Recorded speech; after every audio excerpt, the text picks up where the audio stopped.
Olá pessoal, tudo bom? Sejam mais uma vez muito bem-vindos e nessa aula a gente vai ver como faz a soma de vetores, só que agora a gente não vai mais usar aquela estratégia da soma geométrica, a gente vai usar a composição vetorial.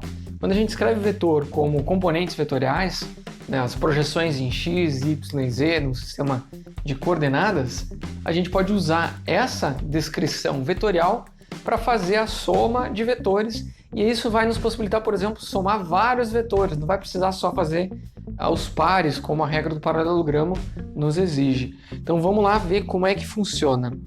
É basicamente o seguinte, quando a gente vai considerar uma soma de dois vetores, um vetor A com o vetor B, a gente vai ter um terceiro vetor, que ele é resultante dessa soma, que é o vetor R. Para a gente poder achar o vetor R, que tem as componentes Rx, Ry e Rz, que são as projeções desse vetor nos eixos coordenados, a gente vai ter que a soma das componentes dos vetores que estão sendo somados em x vão se somar entre si, em y se somam entre si e em z se somam entre si. O fato é que a gente não vai misturar as componentes. Então, para a gente achar a componente x do vetor R, a gente vai pegar a componente x do vetor A e a componente x do vetor B. Então, a componente x do R é o x do A somado com o x do B. Para o y, a mesma coisa. A componente y do R é o y do A mais o y do B. Ok? E a z também. A componente z do R é o z do A mais o z do B. E aí a gente tem o vetor resultante. Beleza? Depois a gente vai ver alguns exemplos, mas no final são dois exemplos bem interessantes, a gente vai entender melhor essa conta aqui.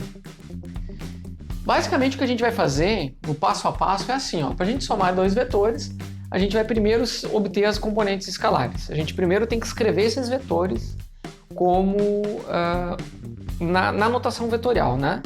Achar suas componentes escalares. Depois a gente vai combinar as componentes escalares. A gente vai pegar as componentes do A e as componentes do B, eixo por eixo, né? Então a gente obtém as componentes da soma. E aí depois a gente combina de novo para obter o vetor R. E aí, se por um acaso, ao invés da soma, a gente tiver a subtração, o procedimento é o mesmo. A única coisa que vai mudar é o sinal do vetor B. É o mesmo processo de soma, só que a gente também vai, olha só, a gente vai somar o vetor menos B. E o vetor menos B é o vetor B, só que com todas as componentes com o sinal negativo. E aí, quando a gente vai olhar essa subtração componente a componente, é exatamente isso aqui, a mesma coisa. Para ter a subtração de A com B, a gente vai pegar a componente x, a gente pega a componente x do A, menos a componente x do B, e assim por diante a gente compõe o vetor D, que é dado pela subtração do A com o B. Se fosse o contrário, do B com o A, a gente só inverteria aqui e a gente obtém o vetor subtração. Então, para a gente fazer um teste, ver se a gente entendeu qual é a consequência, né, que a gente vai ter da soma, esse teste ele diz o seguinte, o teste 3, ele pega a letra A e diz assim, quais são os sinais das componentes x de D1 e de D2 na figura. Então a gente tem que lembrar como é que funcionam as componentes. Olha só, o que é a projeção em x do D1? É aqui para cá, apontando para a direita, na direção positiva do eixo x. Então o sinal da componente x do D1 é positiva, porque aponta para a direita, aqui no sentido positivo de x. O D2, quando a gente projeta na horizontal, também vai apontar para a direita. Então, os sinais das componentes x de D1 e de D2, ambos são positivos. Beleza? Então, se a gente for somar os dois, a componente x de D1 e a componente x de D2, ambas vão ser positivas. A gente vai somar essas projeções. Depois a letra B diz assim, quais são os sinais das componentes y de D1 e de D2? Aqui já muda, porque quando a gente olha o D1, a projeção em y, ela é positiva porque é para cima, ou seja, no mesmo sentido do sentido positivo do eixo y. Por outro lado, quando a gente olha o D2 e a gente projeta ele aqui para baixo, a sombra que ele faz em y aponta para baixo. ou seja, o sinal dele é negativo. Então, quando a gente fala quais são os sinais das componentes y de D1 e D2, a componente y de D1 tem um sinal positivo, enquanto que a componente y de D2 tem um sinal negativo, ok? E por último, quais são os sinais das componentes x e y de D1 mais D2? Então a gente pode olhar isso de mais de uma forma. A forma que a gente vai olhar agora é assim, a gente sabe que pela regra da linha poligonal, o vetor soma de D1 com D2 é o mesmo vetor que aponta, que sai da base do D1 e aponta para a ponta do D2, aqui. Então é esse vetor assim, ó, né? Esse vetor, ele está apontando no primeiro quadrante de forma positiva, com inclinação positiva. Então, a projeção do resultante em x é positivo, aponta para cá. E em y também é positivo. Então, a gente vê em uma análise de sinais, a gente vê que os sinais das componentes x e y do D1 mais D2, ambos são positivos, né? Porque o x aponta para x positivo e o y para y positivo. Agora vamos para um exemplo, né? Um exemplo onde a gente vai de fato utilizar a ideia de soma de componentes. Esse exemplo ele fala da soma de vetores usando vetores unitários, que foi o que a gente definiu antes. Essa figura aqui, ela mostra os seguintes vetores: o vetor A, o B e o C. E o vetor R é a soma dos três, ok? Só que olha só, quando a gente pega o A, o B e o C, o A ele é 4,2 em I, então ó, ele está apontando em 4,2 em I, e menos 1,5 em J, então ele aponta para baixo aqui, ó. Então as projeções do A são 4,2 aqui e menos 1,5, então é 1,5 para baixo aqui. O B, ele já tem menos 1,6 em I, então a gente olha em X, ele vai lá para menos 1,6, então o sinal negativo aqui aponta para a esquerda. E 2,9 em J, então 2,9 para cima aqui, quase 3. Então a gente vai olhando as projeções. A letra C são menos 3,7 em J, então é 3,7 apontando para baixo, aqui. Então a gente tem esses três vetores. A questão é, qual é o vetor dado pela soma dos três? Então basicamente o que a gente vai fazer, a ideia-chave aqui, né, é que a gente pode somar os três vetores somando seus componentes, eixo por eixo, usando os componentes resultantes, para obter o vetor R, que é o vetor soma. Então o que a gente vai fazer assim, ó? A gente vai pegar o vetor R, ele vai ser um Rx na direção de I, mais um Ry na direção de J, mais um Rz na direção de K. E aí a gente vai pegar aqui, ó, o Rx, né? A componente x do vetor resultante vai ser a soma das componentes x desses vetores. Quando a gente olha para o vetor A, a componente x dele é 4,2 metros. Então a gente vai pôr aqui 4,2 metros, que é o AX. Esse daqui é o AX. Daí a gente vai pegar a componente x do vetor B, que é menos 1,6 metros. Então a gente soma com menos 1,6 metros. E qual é a componente x do vetor C? Aí eu pergunto para vocês, a gente tem alguma componente x nesse vetor C? Sim, é zero. Aí como é zero, não aparece aqui. Ele não tem nenhuma sombra no eixo x. Então a gente pode ver, ele é totalmente vertical. A gente vai ter aqui mais zero do C, do vetor C.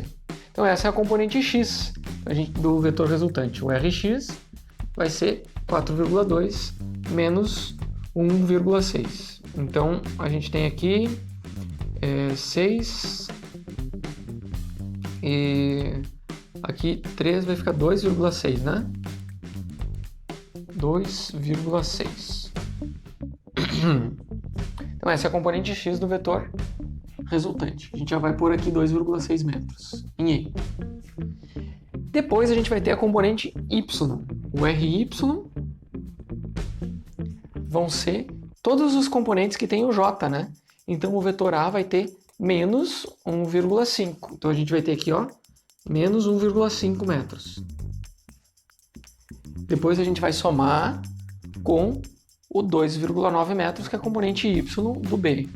A gente soma aqui com 2,9 metros. E aí a gente vai somar com o menos 3,7 metros do J aqui, do C. Menos 3,7 metros. Então a gente tem a componente y do vetor A, do vetor B e do vetor C. E aí aqui a resultante RY. Dá para fazer de cabeça aqui, mas eu tenho a cola aqui atrás, então não vou. Eu já vou fazer a cola aqui. Então o RZ, quando a gente olha para o RZ, são todos os vetores todos os componentes que tem em K. E nenhum deles tem em K, porque ele está no plano XY. Então aqui a gente tem 0, mais 0, mais 0. Então o RZ é igual a 0. Ok? Agora para o RY, a gente vai ver aqui. Ó. Então a gente tem 4,2 menos 1,6, a gente fica com 2,6. Aí a gente tem menos 1,5. Opa, eu tô bem na frente aqui, né? O professor é meio louco. Ou pelo menos atrapalhado. Menos 1,5, 2,9 e menos 3,7. Vai dar menos 2,3 metros. Então, quando a gente vai escrever o vetor R resultante, o nosso vetor R ele vai ser o vetor que tem 2,6. Esse daqui tá atrapalhando. Vou escrever aqui, ó. O RZ é 0. 2,6 metros em I. Depois a gente vai subtrair 2,3 menos 2,3 metros em J. E a gente não precisa escrever a componente Z, porque é 0, né? Então aqui o vetor resultante. Quando a gente olha para esse quadro aqui, ó, a gente vê que o R ele já está desenhado. Ele está desenhado com 2,6 em I, então ele aponta aqui para 2,6, e menos 2,3 em J. Então ele já aponta aqui para menos 2,3 aqui no eixo Y. A gente segue aqui. A gente também pode verificar que esse é o vetor resultante. 2,6 metros em I, menos 2,3 metros em J. E aí, para a gente tirar o módulo dele, o que a gente faz? A gente pega a componente x, eleva ao quadrado e soma com a componente y ao quadrado. Você vê que a componente y, esse sinal negativo, ele é o sinal da componente y. Então, apesar de eu ter colocado ele aqui fora do parênteses, ele é o sinal da componente y. Então, a gente vai colocar aqui com o sinal negativo. Só que tem um detalhe. Quando a gente faz o sinal negativo ao quadrado, ele vai ficar positivo. Então, na prática, o sinal não vai influenciar. Mas eu sempre vou escrever aqui o sinal negativo dentro, porque é o sinal da componente. E aqui a gente está colocando a componente elevada ao quadrado dentro da raiz. Ok? E para calcular o ângulo, a gente pega a componente y dividido pela componente x aqui. Né? Então, a gente tem o ângulo de menos 41 graus. Eu esqueci de colocar aqui a resposta do módulo. Esqueci. E agora eu não lembro de cabeça. Mas enfim, vocês podem fazer, fica de tema para vocês fazer em casa. Vai pegar aqui ó, o 2,6 e levar ao quadrado. Depois vai pegar o 2,3 e levar ao quadrado. Vai pegar o resultado disso, somar com o resultado disso. A ordem das operações é importante aqui. É importante, você vai pegar o resultado desse quadrado, somar com o resultado desse quadrado. Depois que você somou os dois, aí você tira a raiz. Infelizmente, tem gente que se confunde e acha que pode eliminar essa raiz com esses dois quadrados, e isso é absolutamente errado, ok? Então, se você já fez isso alguma vez, alguma conta, você errou a conta, tá? Não pode fazer isso. Essa raiz aqui tem que ser tirada só depois de fazer a soma dos quadrados aqui dentro, ok? Então, faz a conta lá para verificar qual é o valor. E o ângulo, a gente vai ter menos 41 graus, dado pela forma do arco tangente da componente y dividido pela componente x. E aqui tem outro exemplo, tá? Esse outro exemplo aqui ele tem todo um textinho que ele conta uma historinha de algumas formigas, tá? Então é o exemplo da soma de vetores usando componentes. É o caso das formigas do deserto, tá?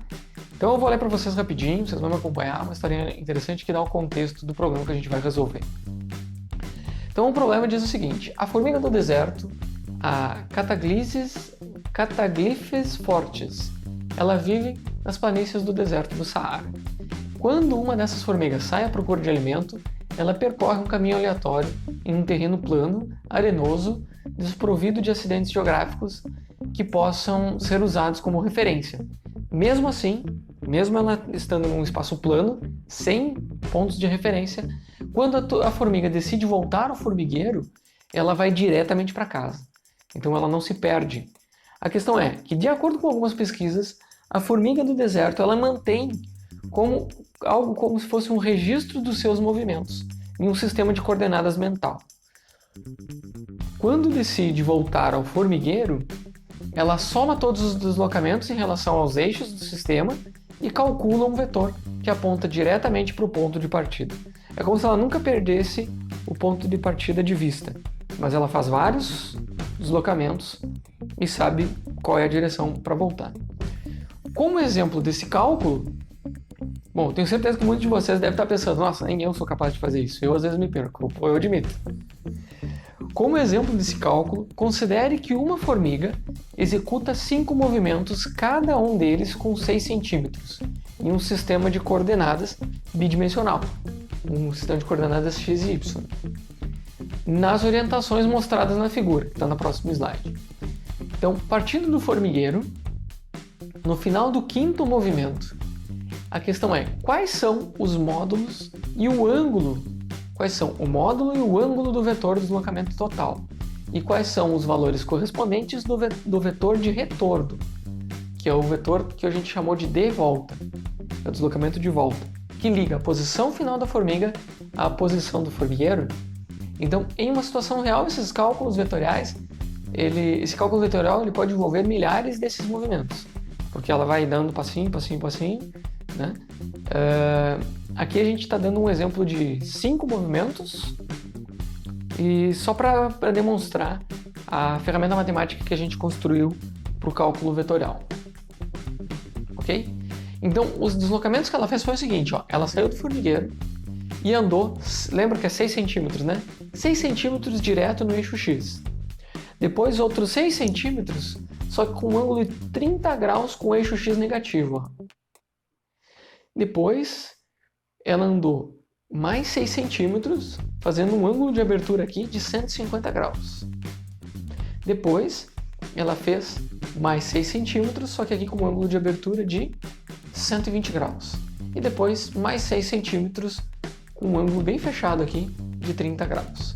E aí a gente tem a posição final da formiga e a gente quer saber o vetor que aponta, que é o vetor de deslocamento total, que aponta desde o formigueiro até lá a posição final, e depois o vetor que aponta, que é exatamente o contrário. Na verdade, na prática, a gente vai ter que o vetor deslocamento total é igual a menos o vetor, aqui ó, menos o vetor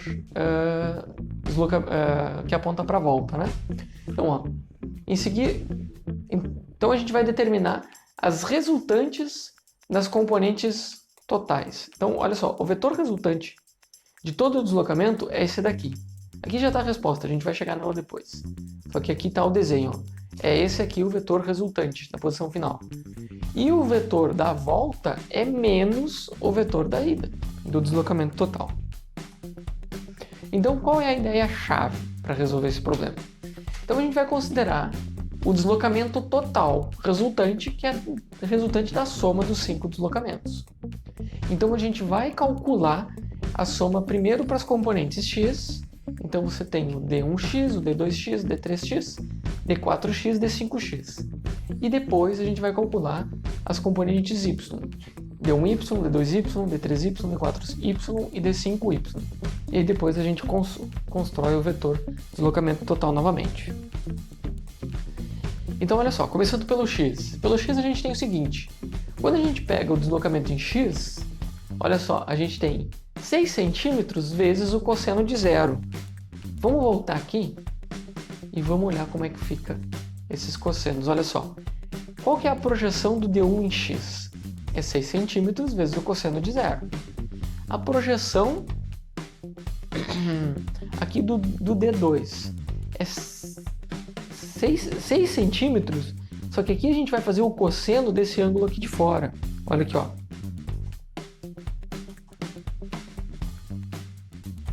Opa, mais um. Aqui, opa, foi um demais. Então, olha só. Opa, aqui. Então, ó, tá vendo que eu estou fazendo o cálculo com um cosseno de 150 graus. Por que 150? Se aqui ele diz 30. Aqui, ó. Tá vendo que a gente tem esse 30 aqui? Mas a gente quer saber qual é o cosseno desse vetor. Qual é a projeção desse vetor D2 aqui no eixo X. Então a gente vai ter que usar esse ângulo aqui, ó, que é 180 menos 30. 180 é o volta total menos 30, fica 150. Então a gente vai fazer o cosseno de 150, que é esse ângulo aqui, ó. Aí a gente vai ter uma projeção negativa aqui. Esse valor negativo aqui. Então é 6 centímetros vezes o cosseno de 180. Então eu vou fazer aqui, ó, para ficar mais claro.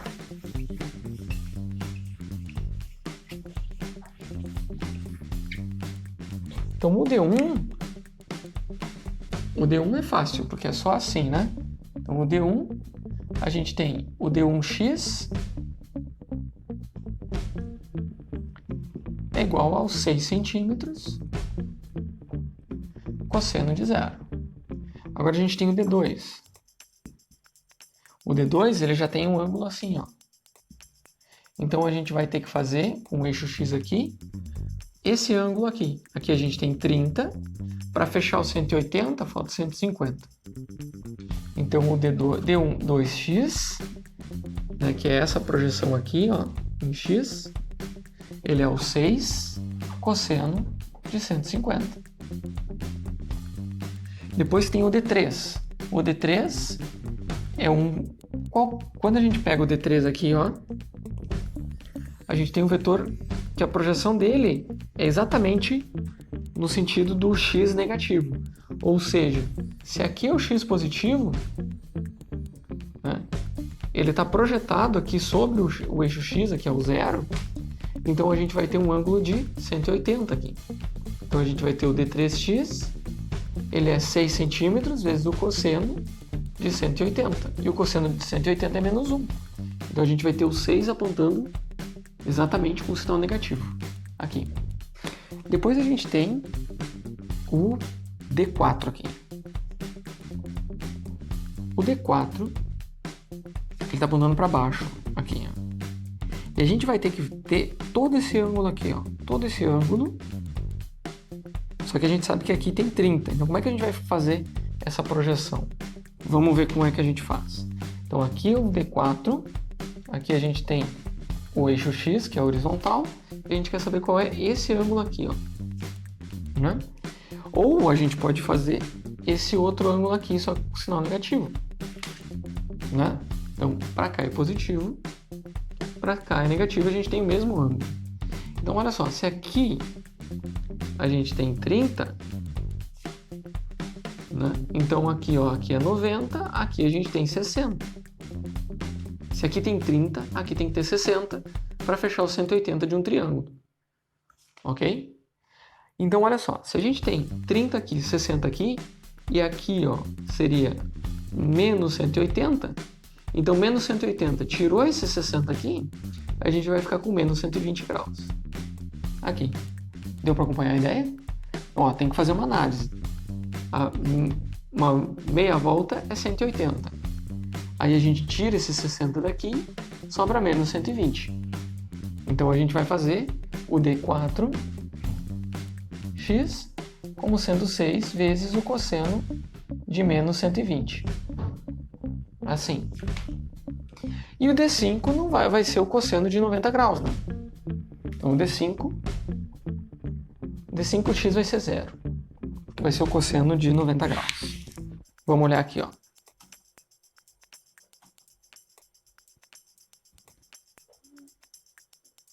Mais um. computador tá ficando devagar. Aqui. Tá me sacaneando.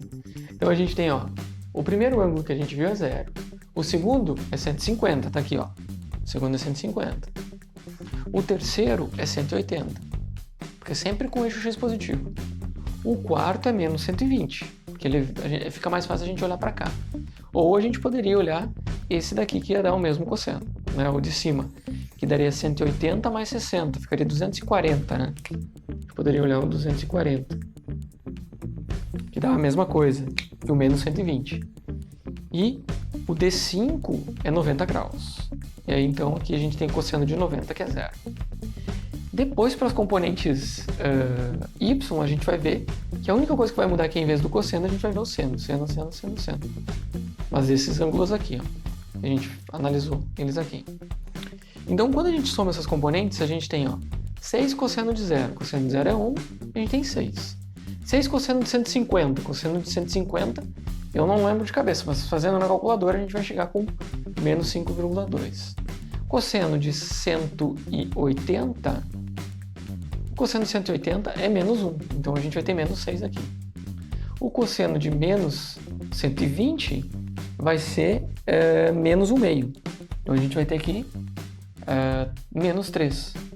E o cosseno de 90 é 0. Então a gente soma 6 com menos 5,2, com menos 6, com menos 3, vai dar menos 8,2 como resultado. Então é menos 8,2 para a esquerda, projeção em x.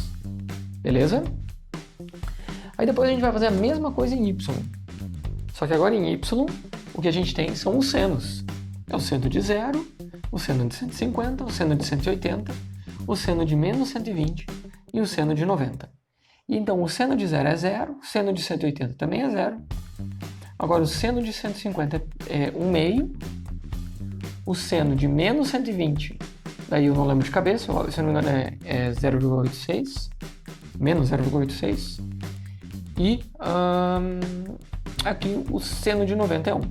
Então a gente chega com esses valores, soma cada um deles e fica no 3,8. Então a gente vai ver que o resultante ele tem uma componente positiva em y e negativa em x. Então ela aponta negativa em x e positiva em y. Então a gente vai ter esse vetor resultante aqui, ó, né? Menos 8,2 centímetros em i e mais 3,8, opa, aqui tem um erro, ó, aqui é centímetros, faltou um c, centímetros em j, tá? Vou corrigir isso aqui. Depois, o vetor volta é menos o vetor ida, o vetor deslocamento. Então é só inverter os sinais. A gente inverte os sinais. Aqui também, olha, eu carreguei o mesmo erro.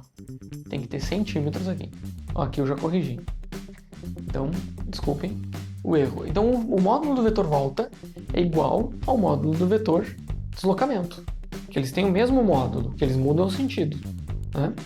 Então, quando a gente pega o módulo do vetor deslocamento, ó, eu coloquei aqui as componentes do deslocamento.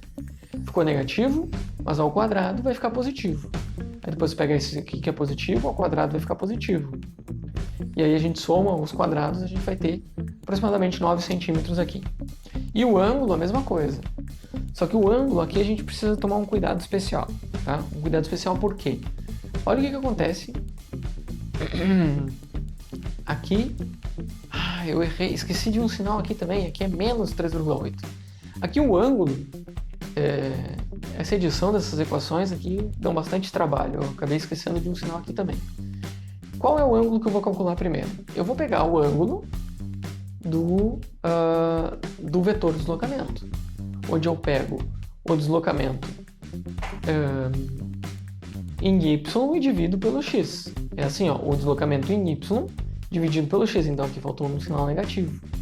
E aí sim dá esse menos 24,86. Só que quando a gente olha para esse aproximadamente menos 25 graus, quando a gente olha para esse cara aqui, ó, aproximadamente menos 25 graus, olha só, quando a gente olha para o resultante, você vê que isso aqui não é menos 25. Isso aqui, na verdade, é mais 155. A gente tem que somar com 180. Mas é porque esse é o valor que a calculadora nos dá. Na aula em que eu falei sobre as funções trigonométricas, eu falei também sobre esse problema da calculadora, que a gente sempre vai ter que olhar o ângulo e analisar, ver se faz sentido com a direção do vetor, porque a função trigonométrica, as funções trigonométricas, elas têm valores repetidos. Então a tangente, né, ela é a mesma tangente se a gente fosse olhar de olha aqui, ó. Nesse caso, ó, se a gente fosse olhar do vetor deslocamento total, aqui com sinal negativo, né? A gente tem essa tangente aqui na calculadora. Se a gente fosse fazer o tangente do deslocamento que é de volta, do de volta, a gente teria o mesmo valor. Só que a gente sabe que esses dois vetores, eles apontam para sentidos opostos. Então, como que um aponta para lá e o outro aponta para cá e os dois têm o mesmo ângulo? Não pode. O fato é que a calculadora, o cálculo do vetor, ele vai ter mais de uma mesma tangente vai representar mais de um ângulo. Então, nesse caso, os dois têm a mesma tangente. Um aponta para lá e outro aponta para cá, e a gente tem que olhar para a situação e interpretar ela. Então, interpretando a situação, a gente vê que o ângulo menos 24, na verdade, é o ângulo do deslocamento final. Porque a gente tem uma coisa para baixo, assim, ó. Aqui é menos 24, menos 25 graus, né? Menos 24,86. Então, o de volta, deixa eu apagar aqui.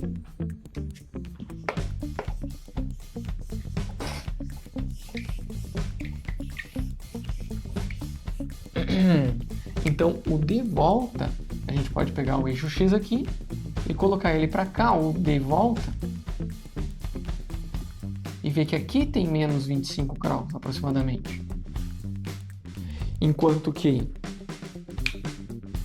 Então, a gente olha com a horizontal aqui, esse ângulo aqui é menos 25 graus. Enquanto que o outro, a gente olha todo esse ângulo aqui, ó. Todo esse ângulo. Então, como é que a gente vai saber? A gente vai fazer o menos 25 mais 180, porque eles estão na mesma linha. Então, a gente, para inverter o sentido, a gente vai somar com 180, que é uma inversão de sentido. Então, a gente vai ter assim, esse menos 25, e aqui, quando a gente soma com 180, a gente fica com 155. Daqui até aqui, que é o detote.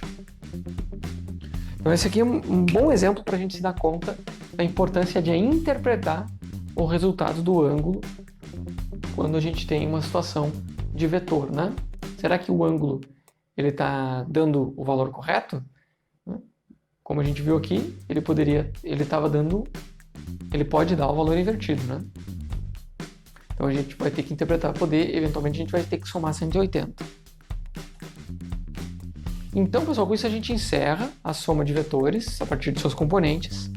E para a próxima aula, a gente vai falar sobre como a gente interpreta vetores, usa esses cálculos vetoriais e resolve, né, utiliza esses cálculos vetoriais para descrever leis físicas, beleza? Então, pessoal, essa aula foi um pouquinho mais cansativa, mas é sempre um prazer estar aqui com vocês. A gente está falando de algo muito importante, que é tentar entender o mundo que a gente vive, e essas ferramentas vetoriais vão ser muito úteis. A gente tem um trabalho um pouco exaustivo na hora de construir essas ferramentas matemáticas, mas vai valer a pena para a gente interpretar os problemas físicos que a gente vai ver daqui para diante. Se vocês ainda não se inscreveram no canal, se inscreve agora, já curte o vídeo e bons estudos. Até a próxima!